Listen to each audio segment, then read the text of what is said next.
Hello and welcome to our video. My name is Nathaniel Martinez of group number 5, and the assigned topic to our group is democracy.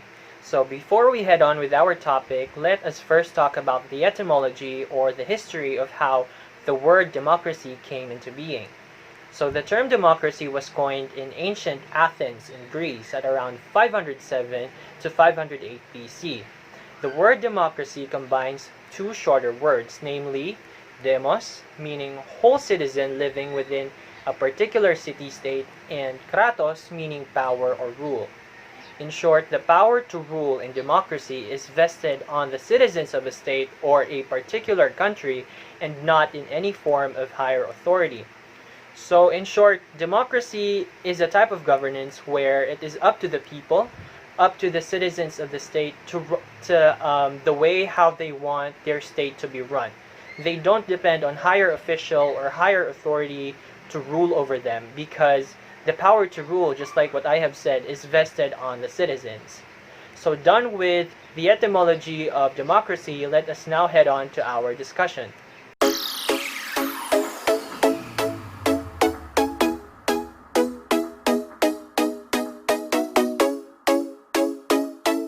So, ako nga po pala si Eric John G. CIELO at galing po ako sa BAPS 3-1 at ngayon po ay i-explain ko sa inyo ay ang democracy, ang definition nito at ang democracy sa buong Asia. So, unahin po natin ang pagde-define ng democracy. So, ang democracy po ay nanggaling sa dalawang salita na demos at kratos. Ang demos, ang ibig sabihin po nito ay people, samantalang ang kratos naman ay power. So, sa madaling salita, kapag pinagsama po natin ito, ang democracy ay rule of the people. So, sa bansang pinapairal ng demokrasya, ang boses ng tao o ang opinyon ng mga tao ay lubhang mahalaga at dapat pinakikinggan dahil ito po ang essence ng democracy. So, ngayon ay dadako naman po tayo sa brief history ng democracy. So, ang democracy ay sinasabing ipinanganak sa ancient Athens. Bakit? Dahil sa ancient Athens, dito daw sinasabi na unang nagsama-sama ang mga tao para directly na pagbotohan ng mga batas at rules sa tingin nila ay makabubuti para sa kanilang bansa. So, dito sa ancient Athens, sinasabi na mayroong isang lugar kung saan nagsasama-sama ang mga tao sa harap ng kanilang mga leaders at directly sinasabi nila kung ano nga ba yung mga dapat na batas na pinapatupad. So, makita natin dito na voice of the people ang katalagang pinakikinggan at pinahahalagahan ng mga leaders, na bagay na importante hanggang sa panahon na ngayon dahil hindi naman lahat ng problema ay kayang solusyonan ng gobyerno lamang at dapat ay may participation ang mga tao dahil sila ang mas nakakita ng kung ano nga ba talaga ang problema ng isang estado o ng isang bansa. Ngunit dumating ang panahon na ang Greek ay unti-unting na lose ang kanilang influence noong 1st century AD. So dahil na unti-unti nilang bitawan o na-lose yung kanilang influence, yung ibang form ng democracy na unang nabuo noon ay unti-unti na ring nawala. So dahil nga nawala ang unang form ng democracy, ang nangyari ay may mga kings na ang ginagawa kung ano na lang ang maibigan nila. So kung gusto nilang ipapatay ang taong to ay madali nilang magagawa dahil hindi na pwedeng pakinggan o hindi na napapakinggan ang boses ng mga mamamayan. Kaya noong 1215 sa England ay napirmahan ang Magna Carta ang layunin nito ay to prevent ang hari na gawin na lang basta-basta kung ano yung mga gusto niyang gawin. At nakalagay sa Magna Carta ang iba't ibang mga laws na dapat pati ang hari ay dapat sinusunod ito. At patuloy na ngang naging malawak ang democracy. So sa panahon ngayon, hindi na nangyayari yung direct democracy dahil indirect na ang mas madalas nating makita ngayon kung saan hindi ka na pwedeng gumawa o bumoto ng isang batas directly dahil ang pwede mo na lang magawa ay magluklok ng mga politicians na sila ang magiging representative at boses mo at sila ang magiging lawmakers at ang gagawa ng mga batas upang mas maging maayos ang isang bansa o estado. Ngunit hindi rin pwede nating sabihin na ang democracy ay tungkol lamang sa pagboto dahil ang democracy ay ang aim nito ay protektahan ang interest ng mga tao kahit anong klaseng paniniwala ang meron siya, kulay o estado sa buhay ay dapat pantay-pantay na poprotektahan ng demokrasya o ng isang democratic country ang lahat ng interes ng mga mamamayan nito kahit ano pang klaseng tao ang meron sila. Pwede nating sabihin na kailangan nilang protektahan ang mga karapatan ng mga tao pagdating sa mga infrastructures o yung mga public buildings at sa health pati na rin sa security. Kailangan ng lahat ng ito at ang mga basic needs sa mga tao ay dapat maprotektahan ang mga ganitong klaseng interest ng isang democratic country. So, ang democracy daw ay may 3 divided powers. So, ito ang executive, legislative, and judiciary. So, i-explain ko na lang to ng sobrang simple. So, ang legislative, ito ang gumagawa ng batas at ang executive ang naniniguro na susundin mo ang batas at ang judiciary naman na nagbibigay ng parusa sa mga taong hindi susunod sa batas na nagawa. So, ang tatlong ito ay ang judiciary, legislative at executive ay sinasabing dapat din sumunod sa batas na nakalagay sa konstitusyon o ginawa rin mismo nila. Sinasabi na ang tatlong ito ay independent, so nag-work sila ng check and balances para masigurado na ang trabaho ng bawat isa ay clean and fair. So, ayon sa general will na sinabi noon ni Jean-Jacques Rousseau na ang democratic country daw ay dapat nag-govern o pinamamalakaran ng isang bansa base sa feelings, desire at paniniwala ng mga tao nito. So, dapat daw sa general will dito umiikot ang mga desisyon o mga batas at mga provision na gustong gawin ng isang democratic country. Dapat lahat nakadepende sa mga tao nito. So ngayon ay dadako naman tayo sa pagtalakay kung ano na nga bang klaseng demokrasya ang meron sa Asia. Makikita natin sa ibang talaan na ang Asia ay talaga namang mas tumitindi ngayon ang pagsunod o pag-implement ng demokrasya sa kanilang mga bansa. Ngunit may mga bansa sa Asia na malayo-layo pa ang tatahakin upang maabot ito dahil sa mga problema o mga conflicts na meron ng kanilang bansa. So, para malaman natin kung ano na nga ba talagang klaseng demokrasya ang meron sa Asia, ay isa-isahin natin o i-assess muna natin ang mga bansa na nangunguna at nahuhuli pagdating sa pagpapractice ng demokrasya. So, ang pag-a-assess nito ay nakabase sa 5 categories at ito ay ang electoral process, pluralism, civil liberties, the functioning of government, and political participation in political culture.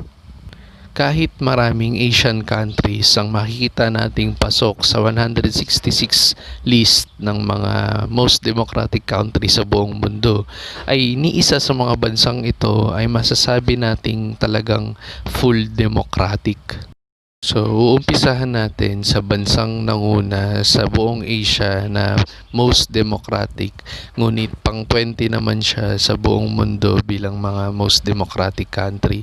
So, ang improvement na to ng Korea na sila ang nanguna bilang pinaka most democratic country sa buong Asia ay dahil sa nagawa nilang popular movement upang patalsikin ng kanilang presidente na si Park Geun-hye na napatunayan na guilty sa kasong embezzlement. So makikita natin sa parte na yon na talagang umiiral ang demokrasya sa bansang ito. Ngunit sa mga sumunod na bansa ay makikita na natin ang iba't ibang conflict o problema na kinaharap ng mga democratic country na ito. Una na rito ay ang India na kung saan pumangatlo sila sa most democratic country sa buong Asia, ngunit pang 42 globally. Bakit? Dahil daw sa dahilan na ang mga tao ay nagkakaroon ng forced attack sa kanilang minorities at dissenting voices, so hindi na napapakinggan o masyadong napapakinggan ang boses ng mga tao sa bansang ito. Sumunod naman sa India ay ang Pilipinas kung saan pumang-apat ito sa most democratic in Asia, ngunit pang 51 globally. So dahil daw ito sa declaration ng martial law sa southern part ng bansa at dahil sa continuous infringement of democracy ng sinasabing leader nito na si Rodrigo Roa Duterte. Sumunod naman sa Pilipinas ay ang Indonesia kung saan pang 48 sila noon bilang sa mga most democratic country, ngunit bumagsak sa 68 spot dahil daw ito sa stringent blasphemy laws that have been used to curb the freedom of expression regularly. So sa bansang ito daw ay makikita natin na ang mga tao sa Indonesia ay unti-unting nawawalan ng karapatan upang magsalita laban o kontra sa kanilang gobyerno. So sa nangyaring ranking na iyon ng mga bansa sa Asia ay makikita natin na merong pagbaba sa mga rankings dahil sa hindi na mas nagiging maganda ang demokrasya sa mga bansang ito. Ngunit makikita natin na ang resulta ay masabi nating mix dahil may mga bansa naman na tuloy-tuloy pa rin at napapanatili pa rin ang demokrasya sa kanilang bansa. Ngunit may mga bansa rin naman na para bang unti-unti nang tinatapakan ng mga karapatan ng mga mamamayan nila at hindi na napapanatili ang demokrasya. At ang mga tao rito ay nahaharangan na sa kanilang mga karapatan na dapat nilang tinatamasa.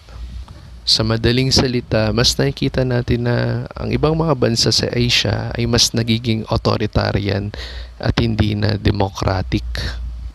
But still, matuturing pa rin natin na may demokrasya pa rin sa Asia dahil sa iba't ibang mga regions nito kung saan tuloy-tuloy pa rin ang elections at ang mga citizen ay tuloy-tuloy pa rin nakakaboto at itinuturing pa rin na ang pagboto ay ang ultimate yardstick ng democracy. Ayon ito kay Dr. DC Simanjuntak.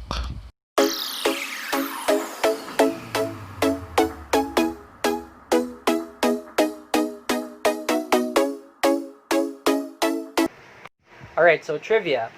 It was an Athenian lawgiver named Cleisthenes who was considered as the father of Athenian democracy in Greece, who founded and first exercised the concept of democracy before it spread to the world as we know today. Although democracy started in Europe, it was only until the end of 18th century when democracy was rediscovered by intellectuals.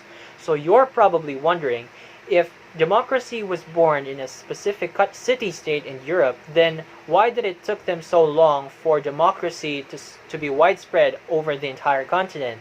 Now here's the answer to that question. Europe was well known for their monarchial form of government, a type of governance wherein the state is ruled by a single ruler, a monarch, which is usually a king or a queen who has attained the position by succession of a bloodline or a revolution to overthrow the previous monarch. Now, for the past centuries, the type of governance in Europe is monarchy, and that is because their type of governance is hugely influenced by their faith in religion and Christianity. They believed that the power of a king or a monarch to rule is a result of divine providence. They believe that it is a God-given power to rule, and so they must conform to that monarch and follow to his or her orders. That explains why it took a while for democracy to be widespread in Europe. But I think that's pretty interesting. So it is stated here that democracy is a spectrum, fluid rather than fixed, meriting vigilance rather than complacency.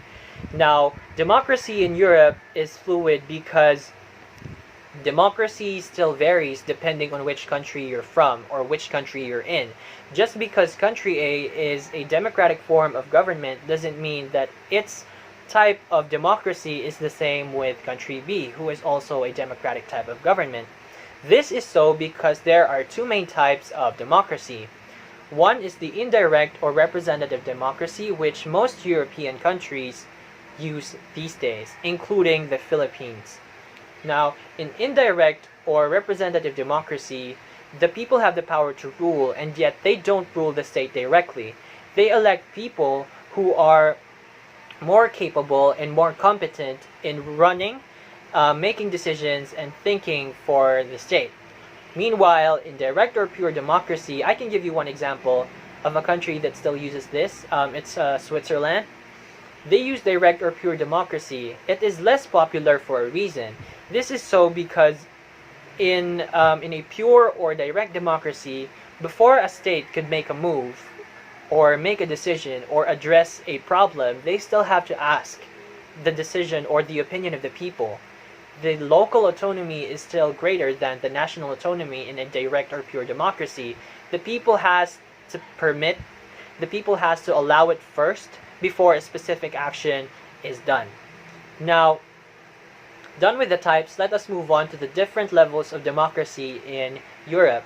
So Norway, Iceland, and Sweden hold the podium as the three most democratic countries in the world, while the biggest economic engines of Europe, namely UK, France, and Germany, are classified as having only full democracies. Countries like Spain and Portugal, on the other hand, has what political analysts call a flawed democracy, while Hungary, Poland, Croatia, and Romania have a hybrid democracy. Meanwhile, Belarus, Europe's last dictatorship country, fall in the authoritarian regime, just 3 places ahead of China. This data shows that although democracy is already widespread in Europe, the type of democracy that they have still varies. It's still not uniform.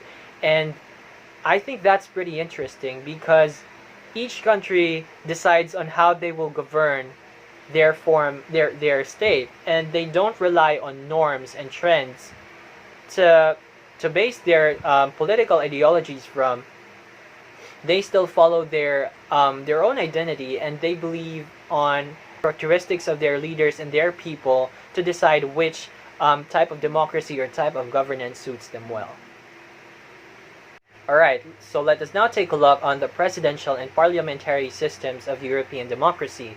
So European democracy was adopted from the versions of the English parliamentary system, which made use of both prime minister, responsible to parliament, and ceremonial head of a state, who could be a constitutional monarch or a president depending on which European country you're in. The only exception, however, is France, who has combined both parliamentary and presidential systems in its 5th constitution during the year 1958. Now, about unitary and federal systems in European democracy, in most older European English-speaking democracies, political authority is still vested in the central government, which is also known as unitary form of government. Federal countries in Europe, on the other hand, includes Switzerland, Germany, Austria, and Spain. So that basically sums up my report about European democracy. Let us move on to the next reporter. Thank you for watching.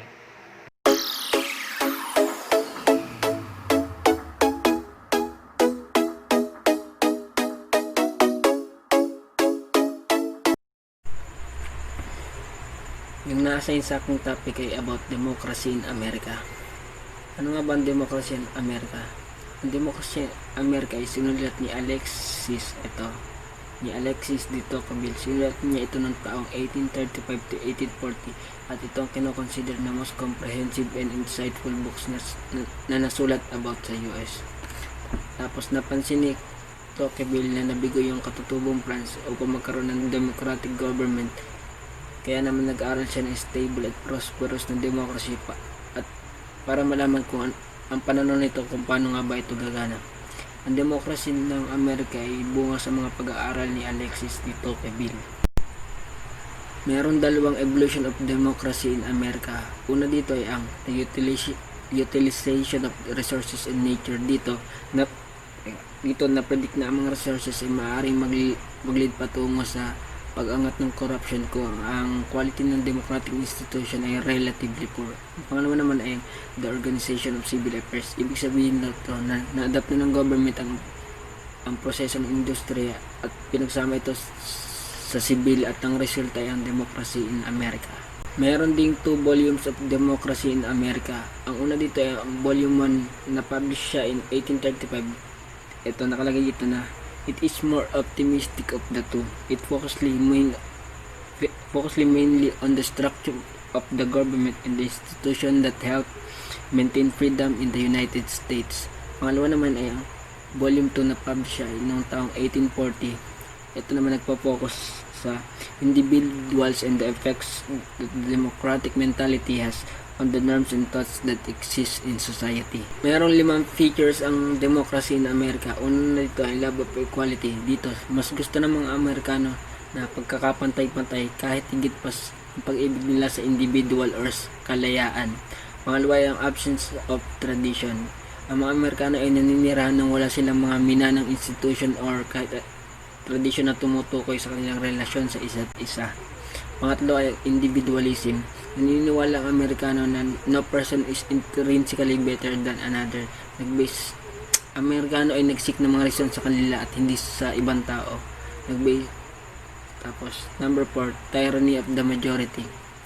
Sinasabi ng mga Amerikano na dahil pantay-pantay nga silang lahat, hindi gaano malaga sa kanila ang mahina kumpara sa mas malaking bilang.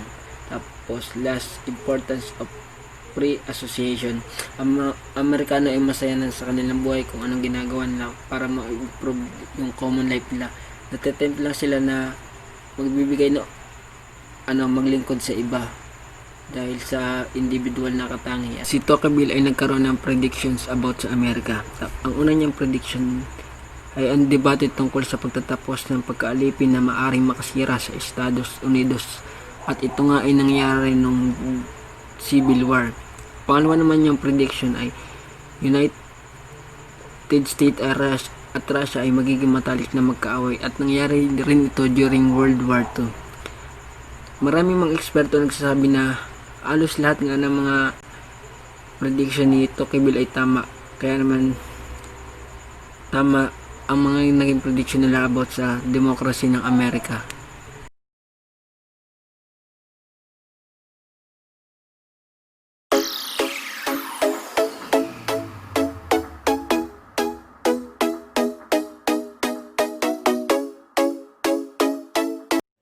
Good day everyone, I am Lorievel from BAPS 3.1 and I will discuss to you the democracy in Africa. Mayroong dalawang organization which is the Freedom House Freedom in the World Index and the Fraser Institute Economic Freedom of the World Index. Sinukat nila ang mga range ng mga factors including human rights, property rights, at yung pre-elections para ma-determine yung status ng state kung free, partially free, or not free. Inilaranggo ng pre-index ang mga estado batay o base sa proteksyon ng political and civil liberties at freedom na karapat-dapat na makuha at matanggap ng mga individual. Sa 2018, nalaman ng index na ang karamihan ng mga estado ng Sub-Saharan Africa, kabilang ang Sudan, Cameroon at Ethiopia ay hindi malaya. Habang ang ilang estado kabilang ang Namibia, Botswana, Ghana, Cape Verde, Senegal, Nigeria, Sao Tome, South Africa, Mauritius, and Benin ay binigkas na malaya. Ang mga estado na nahulog sa ilalim ng kategoryang malaya ay tinuturing na demokratiko. Noong post-colonial, the Africans tended to live under one-party dictatorships. Pero sa ngayon, even the most despotic of African leaders wish to have their leadership affirmed by the elections. Ang demokrasya ay lalong nakikita as the only legitimate form of government in Africa. Pero yung mga regular multi-party ay hindi kasing kahulugan ng mabuting gobyerno, rule of law, and economic development. Sa katunayan nga, in reality, corruption, repression, and underdevelopment ang patuloy na pumapasok sa halos lahat ng Afrika. Yung democracy, ito daw yung pinakamahusay na paraan para ma-address yung problemang pampolitika at pang-ekonomiya ng Afrika. The Africa is a continent with enormous economic and political problems na kung saan napipigilan nito ang development. Let's go back to the Cameron politics. In Cameron, the politics of government take place in a framework of a unitary presidential republic, kung saan ang president ng Cameron ay parehas na head of state and head of government, and of a multi-party system. The executive power is exercised by the government, and the legislative power is vested in both the government and the National Assembly in Cameroon. The economic growth of Cameroon has generally been strong despite a slowdown in the past couple of years, but many still live in poverty, and the country ranks among 25 worst in the world Transparency International's Corruption Perceptions Index. Nagkaroon nga ng failure ang Cameroon sa historical and structural factors, including na doon yung colonial legacies, centralizations and personal of power, corruptions and internal intervention. Until Cameroonian elites embrace the virtues of a rights perspective, culture, and wider Cameroonian society demands human rights and protections. Sa politics naman ng Botswana, the politics of Botswana take place in a framework of parliamentary representative democratic republic, na kung saan ang president ng Botswana ay both head of state and head of government, and a multi-party system. Executive power is exercised by the government, and the legislative power is vested in both government and the parliament of Botswana. Each of the elections since independence in September 1966 has been freely and fairly contested. The country's small white minority and the other minority malayang nakikilahok sa prosesong pampolitika. Meron nga dalawang main rival parties and a number of smaller parties. Ang mga pangkalahatang halalan ay nagaganap kahit papaano sa bawat taon dun sa Botswana.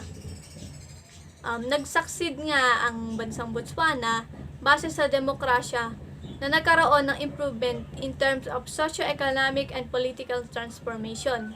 For the last decades, na-achieve nila yung socio-economic development dahil na-discover nila ang kanilang diamond. It has played a major role in the story of African miracle, kaya naging maganda ang economic growth nila. It seems too good to be true. A diamond-rich, corruption-free, democratic, peaceful elections, prosperous and peaceful African country. And ayun nila kung bakit na-maintain ng Botswana yung competitive democracy at may maganda silang pamamalakad. Yun lang.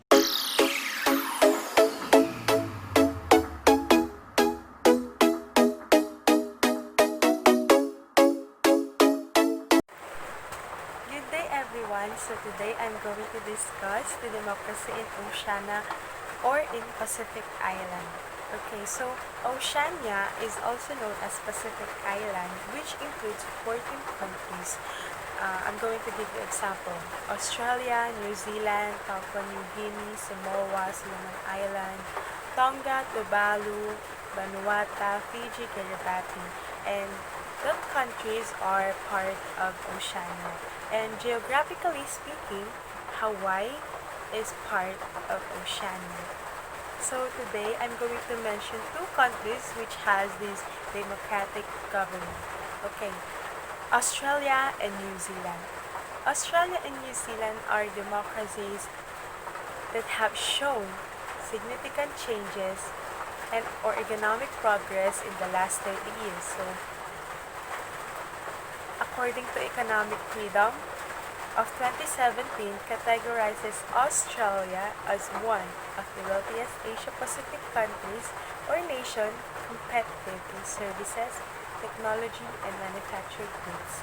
So, how about New Zealand? New Zealand is also a prosperous democracy that has a strong commitment to economic freedom and places a high value on international trade.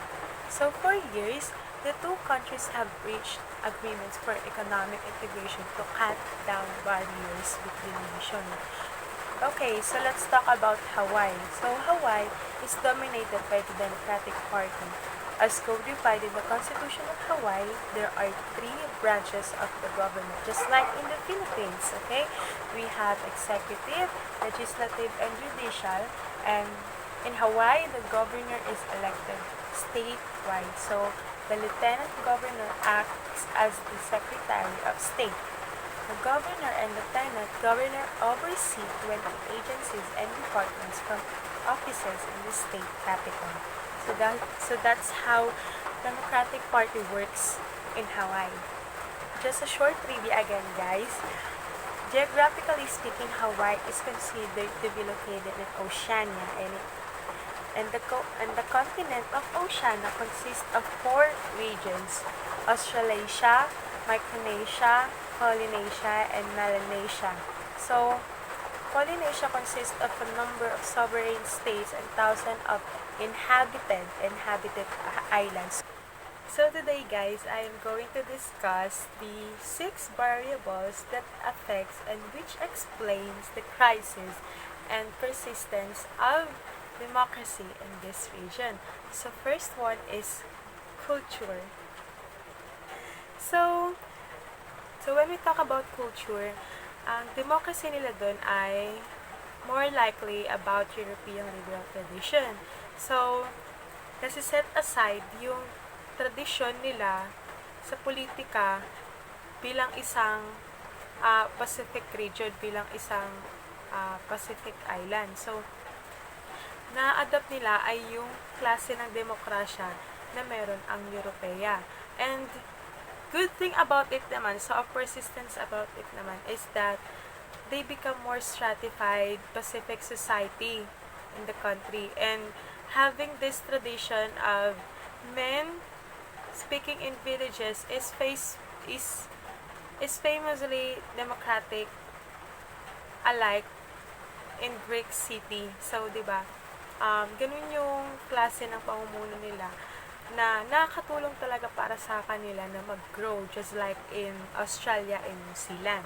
So, yung ganung klaseng pag-adapt nila ng kultura ng Europea ay nakakatulong sa demokrasya nila. Next one is the state strength or the fragmentation. So, when we say fragmentation, it is a noun and it's the process of breaking or being broken into small or separate parts. And so, when we say state strength or fragmentation, the crisis about it is that yung mga dominant party, clans, groups ay nag-aalala na baka maging sentralisado na masyado ang institusyon at baka magkaroon ng mga samahan na kokontra sa kanila. And the good thing about it naman, sa persistence naman ng pagkakaroon ng mga iba't ibang klaseng samahan, ay walang nagiging dominante dahil maraming kinabibilangang samahan ang bawat sektor ng lipunan sa regional, dito sa Pacific region. Walang nagiging dominanteng samahan, clans, tribes, or what we call regional groups dahil walang kumokontrol sa gobyerno. So, next one is the scale. When we talk about the size or the scale, so, ang gusto lang iparating ng Pacific region, when we say democracy, ay rather than an educated middle class, ang mamuno or magkaroon ng opinion lang sa gobyerno, dapat sinasama rin yung mga humble men o yung mga nasa laylayan with insignificant wealth and lineage to make their own laws. So, dapat ay pinapakinggan din ng opinion ng mga nasa ibaba o ang iba pang nasasakupan. So, civil society. The apparent weakness of civil society actors in the Pacific has been of great concern to democracy promoters. In this case, powerful leaders and ruling elites treat their countries as fiefdoms by exercising control over nearly all aspects of political life. So, dito nakikita na yung mga political elite ay nagkakaroon ng control at nawawalan ng importansya ang civil society o yung mga mamamayan. So kaya nagkaroon ng mga samahan ng mga institusyon para mas mapalakas pa yung civil society, just like trade union,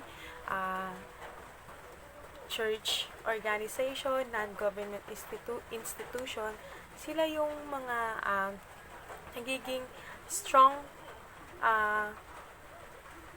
sila yung nagiging strength ng civil society para mas maparating pa nila yung kanilang mga hinaing. So when we say, for the fifth variable, we have the institution, electoral system, and constitution.